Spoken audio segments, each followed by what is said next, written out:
কোটি দুই মেরুর মানুষ সাংবাদিক ইলিয়াস হোসেন একটা চাচা ছোলা কথাবার্তা বলা, স্ট্রেট ফরওয়ার্ড, মানে খুব কমই হাসেন, সবসময় সিরিয়াস মোডে থাকেন।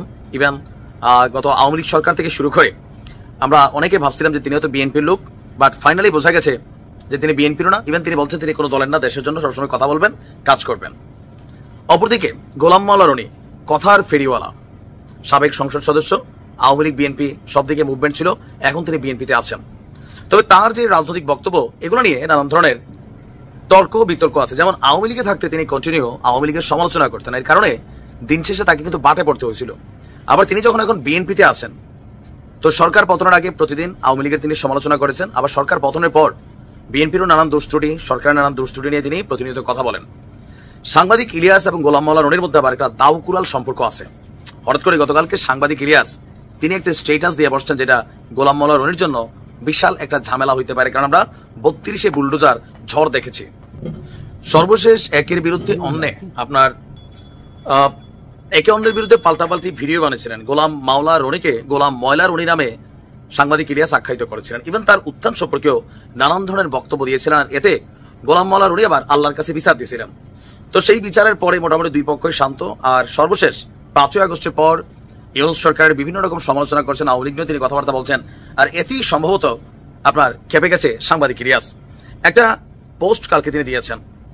গোলাম মাওলা রনির একটা নিউজের হেডলাইন ছিল এরকম, আগেই ভালো ছিলাম, জনগণ কেন সরকার বিরোধী হয়ে পড়ছে, কেন কথায় কথায় শেখ হাসিনাকে স্মরণ করছেন। এই পোস্টটা মানে তিনি তার হয়তো ইউটিউবের একটা ভিডিও তিনি ছাড়ছেন অথবা ফেসবুকের একটা লিঙ্ক শেয়ার করছিলেন। সেই লিঙ্কটার স্ক্রিনশট নিয়ে সাংবাদিক ইলিয়াস লিখছেন, লুঙ্গিওয়ালার পোলারে একটু ধরা যায় না। এই কথাটা কিন্তু একটা আইকনিক কথা। আইকনিক কথা মানে আমরা যেটা বুঝতে চাচ্ছি, পিনাকিদা এবং সাংবাদিক ইলিয়াস বাংলাদেশের যে কোনো জায়গায় যে কোনো কিছু ঘটানোর ক্ষমতা কিন্তু রাখেন। এটা 32-এর বুলডোজার ঝড় সরকারকে পর্যন্ত দেখা দিয়েছে যে তারা কি পরিমাণ পাওয়ার রাখে।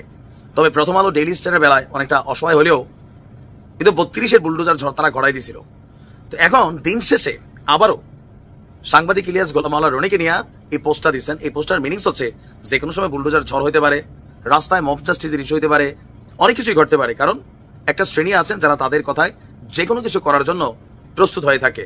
তো গোলাম মাওলা রনিও গেল কয়েকদিন যাবত টক শোতে আশঙ্কা করছিলেন যে কখন তার উপরে কোথায় কোন বাধা বিপত্তি ঘটে। টক শোতে তিনি আসছেন, কথা বলছেন। তো দিন শেষে সেটা হয়তো সত্যি হতে যাচ্ছে যে গোলাম মাওলা রনির উপর একটা বড় ধরনের ঝামেলা পাকাইতে যাচ্ছে। এখন কি সেই ঝামেলা, কিভাবে হবে, এটা নিয়ে সরকারের ভূমিকা কি থাকবে, আইনশৃঙ্খলা বাহিনী তাকে কিভাবে নিরাপত্তা দিবে, এটা এখন দেখার বিষয়। হয়তো তলে তলে অনেক কিছু সেট আপ হয়ে গেছে সাংবাদিক ইলিয়াসের, জাস্ট একটা আওয়াজ দিছে, হোয়াইট কালার হিসাবে ঘটনা ঘটাই দিতে পারে। ইলিয়াস ভাইয়ের যে উল্টা খুপড়ি, মানে গ্যারান্টি নাই। ভালো থাকুন।